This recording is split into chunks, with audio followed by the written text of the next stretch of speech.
Saya bercakap di atas fakta-fakta yang telah saya temui ketika saya merawat pesakit-pesakit daripada bangsa kita sendiri, orang-orang Islam. Ada mereka yang sakit itu disebabkan pagar rumah. Pagar rumah ni bukan pagar besi, bukan pagar dawai, tuan-tuan.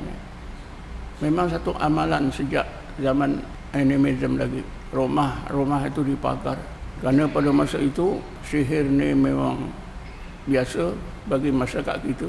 Jadi rumah dipagar dengan sihir untuk mengelak sihir. Apabila bangsa di Asia Tenggara ni masuk Islam, pagar rumah diteruskan. Cuma mungkin mentera bacaan-bacaannya, benda-benda yang dijadikan pagar rumah itu ditukar sesuai dengan Islam. Inilah ini dinamakan proses Islamisasi. Proses Islamisasi perbomohan, proses Islamisasi perbuatan-perbuatan yang mengandungi unsur syirik, sihir supaya sesuai dengan Islam. Ini berlaku sampai sekarang berlaku. Contohnya tuan-tuan, salah satu sihir yang ditakuti oleh bangsa kita ialah sihir santau. Kerana apabila seorang itu terkena sihir santau, sangat susah untuk dirawat. Itu pada fikiran masyarakat kita. Jadi salah satu sihir yang ditakuti ialah santau. Kerana itu maka ada kaedah perbomohan yang dilakukan oleh bomoh-bomoh dengan menepuk menggunakan daun nangka. Ini memang ustaz-ustaz tahu kaedah itu adalah salah. Lalu ada ustaz yang mengislamkan kaedah merawat santau ni dengan tepukkan daun nangka. Cara mengislamkannya ialah dengan cara menghapuskan jampi serapahnya digantikan dengan ayat-ayat Quran. Tapi apa yang berlaku masih sama.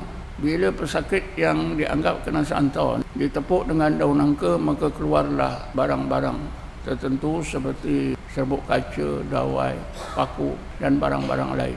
Oleh kerana yang melakukan sekarang ni ialah ustaz-ustaz, maka orang ramai kata ini betul. Ustaz ni gunakan bacaan Quran.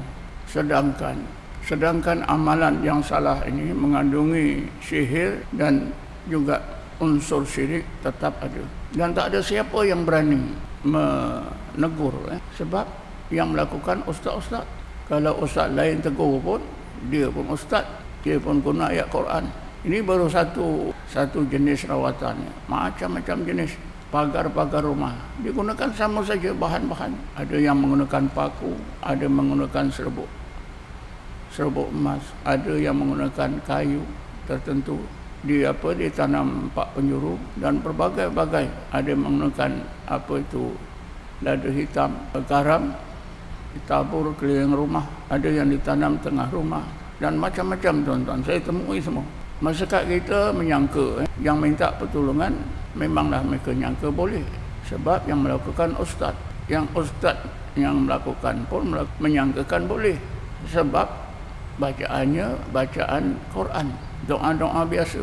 Pada hakikatnya sama saja. Unsur-unsur syirik, unsur-unsur sihir tetap ada.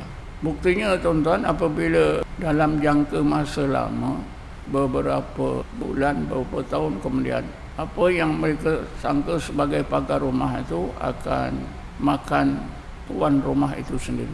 Kerana sihir seperti ini menggunakan jin dan syaitan.